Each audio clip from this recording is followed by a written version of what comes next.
to the Athletes in Motion podcast, From Race to Recovery, with your hosts, Tom Riegel and Kenny Bailey.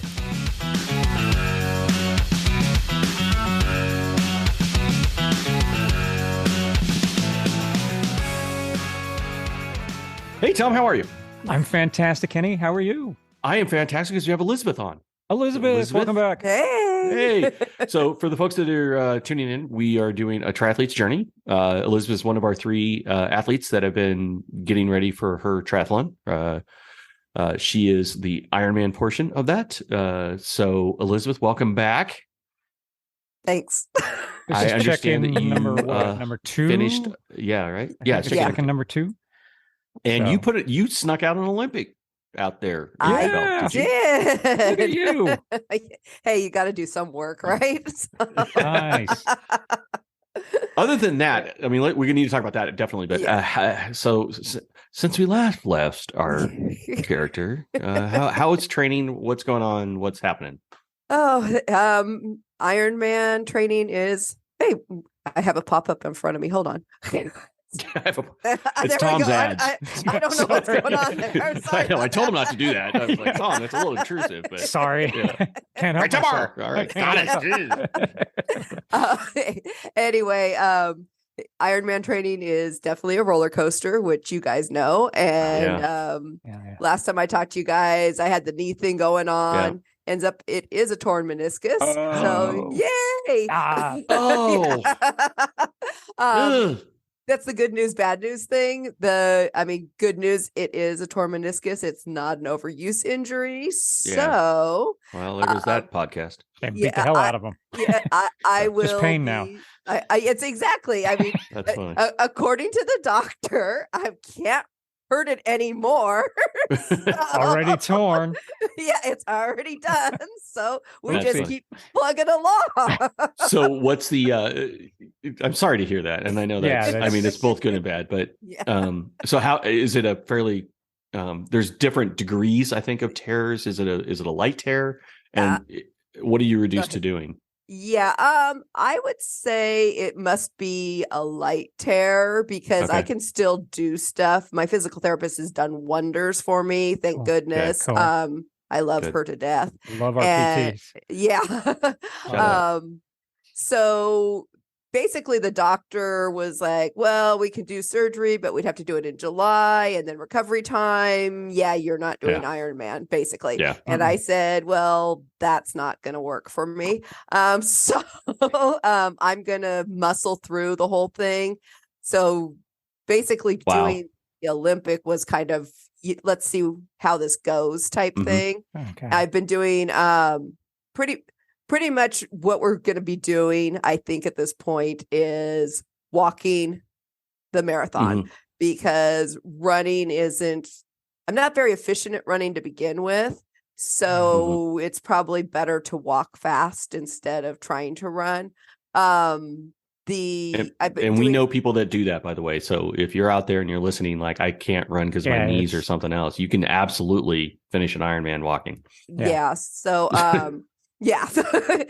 So recently I've been doing a lot of aqua jogging. Oh, good. Walking. I have tried to run a few times. Usually about 4.5 miles in, I start to feel pain again. So it's probably not the smartest thing to do. But anybody who does this, right? I was like, anybody who does this stuff, you don't do the smartest things. You just try. So, So are you definitely, I mean, are you just looking at power walking then as far as your training program then? Yeah. Okay. And the last I talked to Tim, he told me, stop trying to run. Just stop it. So I'm going to stop it now. Even though you can try to run when you get closer to the event, but get the healing process. But take us back a little bit. So when you got the news, right? Talk us through the lead up, going to the doctor, and then how did you feel? What were your initial emotions that kind of came out of that?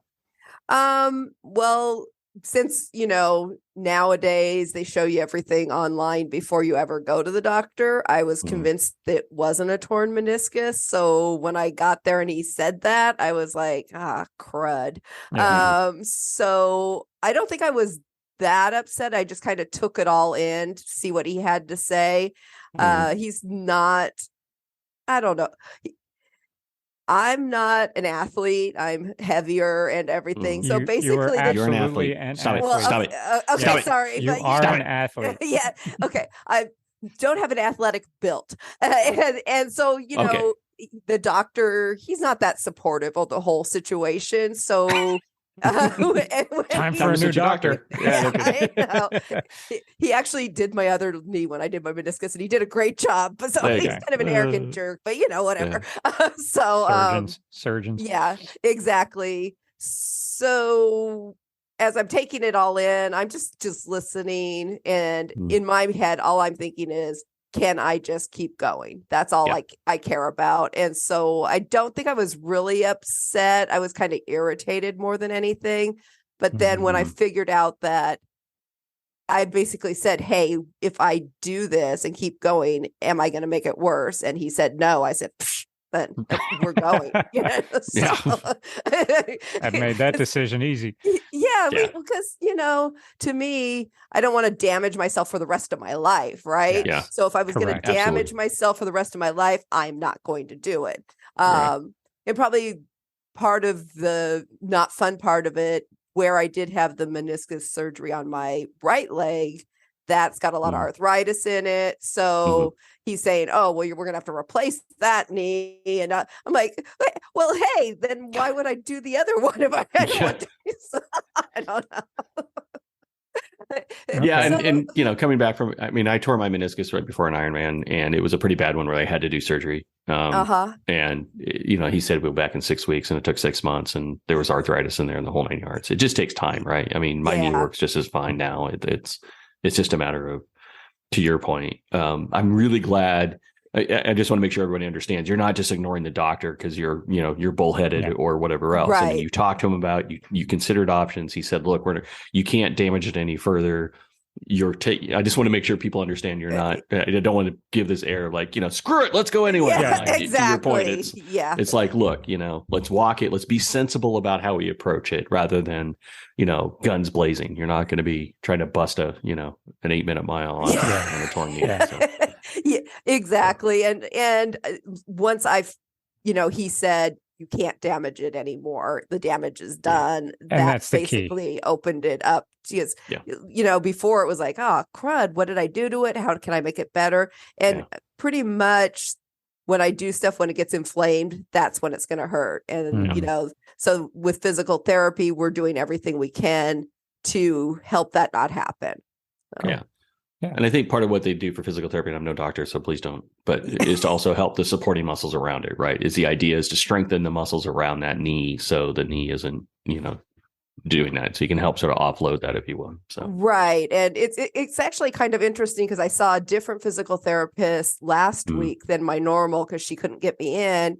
And she did a bunch of testing because she wanted to know what my strength was. And she goes, are you doing strength training? And I'm like, you guys know. I'm kind of like, yeah. So doing that. It's on the schedule. yeah, exactly. My coach says too. Exactly. And so she, did this testing, and she's all, you know what? If you hadn't told me you're not doing strength training, I would think you are. You're actually really strong. So that was encouraging also. Good. So that's good. Good. So I'm a strong mess, basically. There you go. That's a great. I'm a strong mess. I like that. We're going to use that on a T-shirt. Right, I'm going to put that on a T-shirt. I'm a strong mess. A strong mess. Yeah. So let's get to some good news. How was the Olympic? How did it? Tell us about it. I think it's a lake swim, is it not? It is. It's a lake swim in Rancho Seco Lake, which is a warm lake, which is nice. TBF this time decided to switch the direction of the swim for the first time they've ever done this in the opposite direction. And you should have seen the reaction to everybody who's been doing this. We're like, what do you mean we can't go the opposite direction? But it was. We have been going clockwise for the last. Exactly. How can you switch directions on us? So that was really funny. I was right with everybody. Yeah. I can't go that direction, but it ended up being just fine.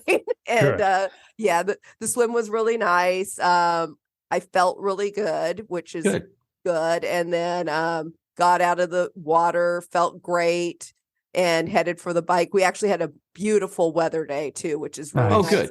I know in previous podcasts I have said I'm never doing Rancho Seco again. It's so hot and miserable out there. But we had the most beautiful day, and bike ride went really well. And then got off the bike, was not feeling great, starting to hurt a little bit, got into my walk run thing that I do. And it went okay. Again, around 4.5 miles, knee started bugging me. And the trails out there, for anybody who's never been there, it's this red dirt, and it's up and down, up and down. And it's not the funnest place to be. But the whole time, because I know, the different points out there, I kept thinking, wow, I'm doing really well. This is good because it's going a lot quicker than it has felt in the past. So that part was nice. And I ended up, I had done this race 3 times last year. This year I was a little tiny bit quicker than. Yay. Okay.